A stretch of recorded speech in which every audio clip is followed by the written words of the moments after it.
Dans cette vidéo, on va donner quelques exemples de commandes impératives qu'on va pouvoir utiliser avec kubectl. Alors ce sont des commandes qui sont très utilisées dans un contexte de développement, parce qu'elles permettent d'aller vite, et elles permettent de manipuler des ressources sans passer par les fichiers manifestes au format YAML qu'on utilise généralement. On peut dire aussi que ces commandes, c'est quelque chose qui va être très important si vous souhaitez à un moment donné passer les certifications Kubernetes, CKA, CKAD, CKS, parce qu'elles vont vous permettre de gagner beaucoup de temps pour répondre aux questions. Si on veut faire les choses proprement, généralement on part d'une spécification au format YAML et on fait un kubectl apply sur cette spécification. Un exemple de spécification très simple, ici j'ai une spécification qui va définir un pod qui s'appelle Ghost, avec un label app Ghost qui est associé à ce pod, et ce pod va définir un seul container basé sur l'image Ghost. Un Ghost, c'est une plateforme de blogging. Ici, j'aimerais vous montrer une façon différente de faire la chose en utilisant la commande kubectl run. Kubectl run, elle va nous permettre en fait de donner un nom à notre pod, au pod qu'on veut créer, de spécifier l'image qu'on veut utiliser. Alors ici, on va utiliser Ghost dans la version 3. Et ici, directement, ça va nous créer un pod. C'est vraiment une façon d'aller vite sans passer par une spécification, mais derrière, c'est le même process qui est fait. On aura vraiment un vrai pod qui va être créé dans notre cluster. On peut le vérifier avec un kubectl get pod ici. On voit que voilà, il y a 15 secondes, notre pod Ghost a été lancé.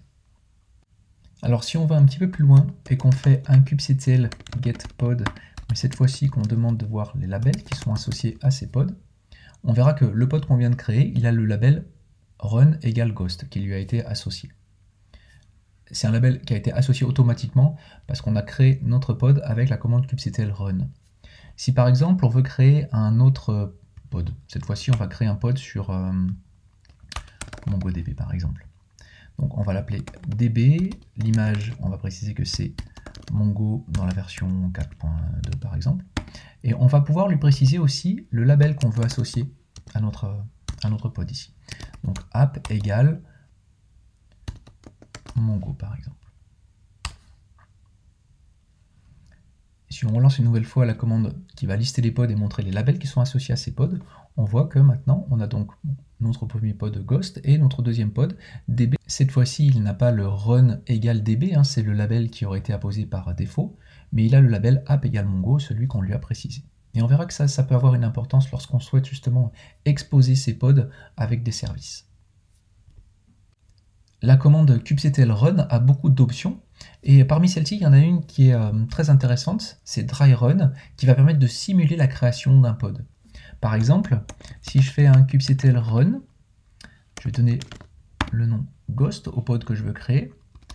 Comme tout à l'heure, je vais lui spécifier une image, Ghost 3 par exemple, et je vais lui dire de faire un dry run égale client. Ça veut dire qu'on va avoir la création d'une spécification, mais qu'elle ne sera pas envoyée à l'API serveur, et en même temps, souvent utilisé avec dry run, on a un -o YAML par exemple. Donc ce qu'on obtient ici, c'est une spécification d'un pod. Donc c'est très pratique parce que si on a oublié le format d'une spécification de pod par exemple, on va pouvoir utiliser deux options très simples avec kubectl run pour recréer une base qu'on pourrait modifier par la suite. Maintenant, si on veut exposer notre pod Ghost, c'est-à-dire le rendre disponible à l'intérieur ou à l'extérieur du cluster, on va créer un service. Alors si on voulait faire la chose proprement, on utiliserait un fichier de spécification pour notre service, comme celui-ci.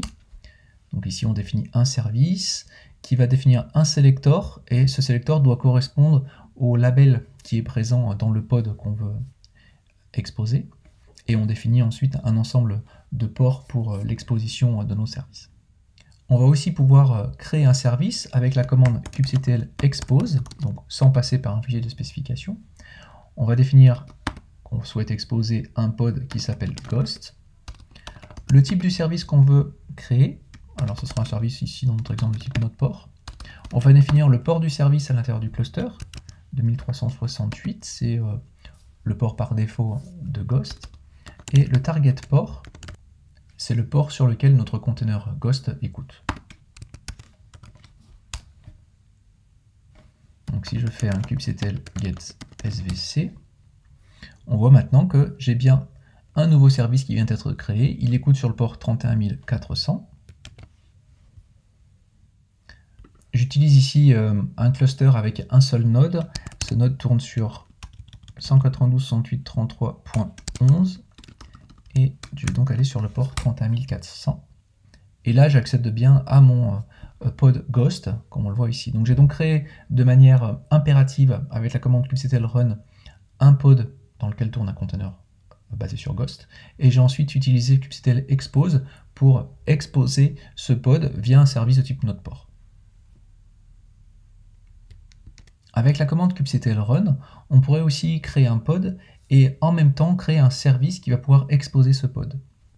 Alors pour ça, on va utiliser kubectl run. Je vais donner un nom au pod que je veux créer, 3W. Je vais le baser sur l'image Nginx, par exemple, 1.18. Je vais spécifier ici le --expose, c'est-à-dire qu'automatiquement, je vais avoir la création d'un service qui va exposer mon pod. Dans ce cas-là, par contre, il faut que je précise le port d'écoute du conteneur de mon pod. Ici, on est sur un conteneur Nginx, donc on va écouter sur le port 80. Donc automatiquement, ça m'a créé un service et un pod. Si je regarde d'un peu plus près, kubectl get pod svc, je retrouve mon pod ici, donc qui vient d'être lancé, 3W, et le service en question qui va l'exposer. Alors le fait d'avoir créé notre pod avec kubectl run, ça a associé le label run égale 3W au pod. Et si on regarde dans la description du service, kubectl describe svc qui s'appelle 3W, on va voir effectivement que on a ici le sélecteur run égale 3W, donc automatiquement, le label qui a été apposé sur le pod et le sélecteur du service qui sert à exposer ce pod sont les mêmes.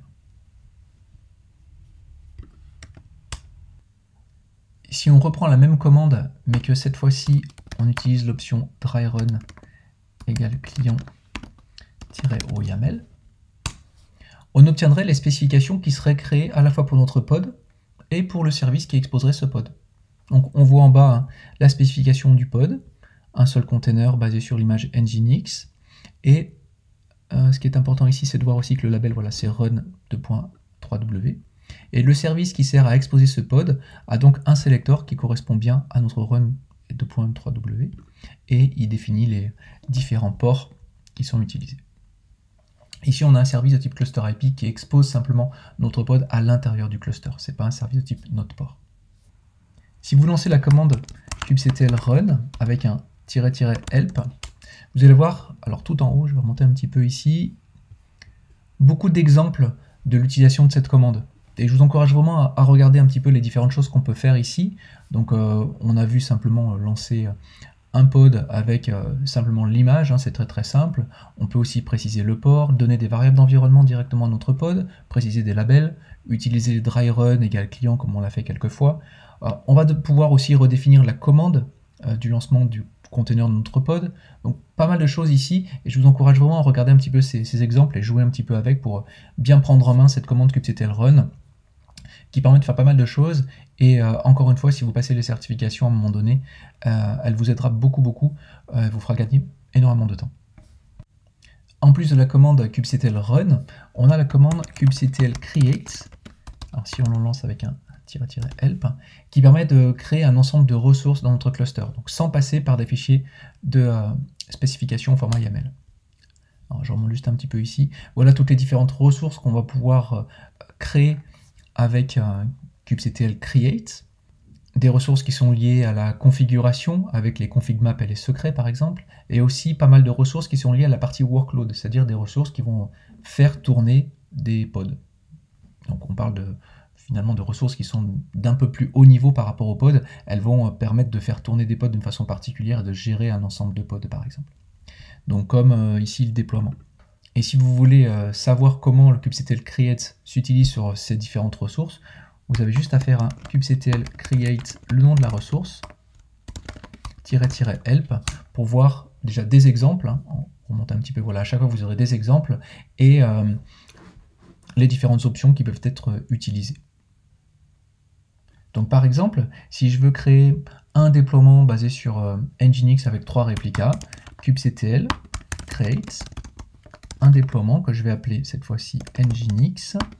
On va le baser sur l'image Nginx 1.18 et on va définir un certain nombre de réplicas, c'est-à-dire un certain nombre de pods, 5 par exemple, qui seront gérés par notre déploiement. Si je fais ensuite un kubectl get deploy pod, on voit que j'ai mon déploiement ici et j'ai la liste de mes pods. Alors les pods, il y en a qui viennent des exemples que j'ai fait précédemment. Ce qui m'intéresse ici, ce sont ces 5 pods là, basés sur Nginx, qui ont donc été créés par le déploiement. De la même façon que ce que j'ai fait pour un pod, je pourrais faire un kubectl expose pour exposer mon déploiement et donc créer un service qui va rendre disponible mon déploiement pour qu'il soit utilisé à l'intérieur ou à l'extérieur du cluster. Mais je pourrais aussi utiliser un kubectl create service par exemple. C'est un petit peu plus compliqué d'utiliser le kubectl create service parce qu'il y a un petit peu plus d'options. Mais par exemple, si je fais un kubectl create donc service de type node-port, un service que je vais appeler Mongo.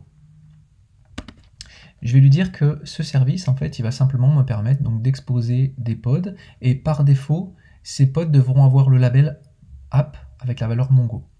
C'est un label d'ailleurs que j'ai donné à un pod créé juste au début de cette vidéo.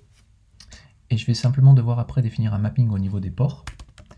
TCP, alors on va lui dire 27017 sur 27017. Donc mon service a été créé. Si je regarde le describe du service en question, SVC Mongo, je vais bien voir que j'ai bien un endpoint dans ce service. Ça veut dire qu'il a bien retrouvé un pod avec le label qui correspond au sélecteur du service. Par défaut, le sélecteur, c'est donc app égale le nom du service, donc Mongo. Et il a bien été donc capable de retrouver un pod avec ce label en question, puisque c'est le label que j'avais utilisé tout à l'heure. Je peux vous le remontrer ici, kubectl get pod. Si je fais un -show labels, on va voir qu'effectivement, j'avais ici un pod avec le label Mongo. Ce qu'on peut voir ici, c'est que comme le service est de type node-port, il y a un port qui a été ouvert sur l'unique machine de mon cluster et qui va me permettre du coup d'accéder à Mongo depuis l'extérieur. Donc on a juste vu ici quelques petits exemples de kubectl run avec différentes options, avec le expose, avec le dry run, -o YAML, etc. Je vous ai parlé rapidement de kubectl create, donc n'hésitez pas à regarder ces commandes d'un peu plus près. Ce sont vraiment, encore une fois, des commandes à vraiment maîtriser si vous voulez à un moment donné passer les certifications Kubernetes. Elles vous permettront de gagner énormément de temps.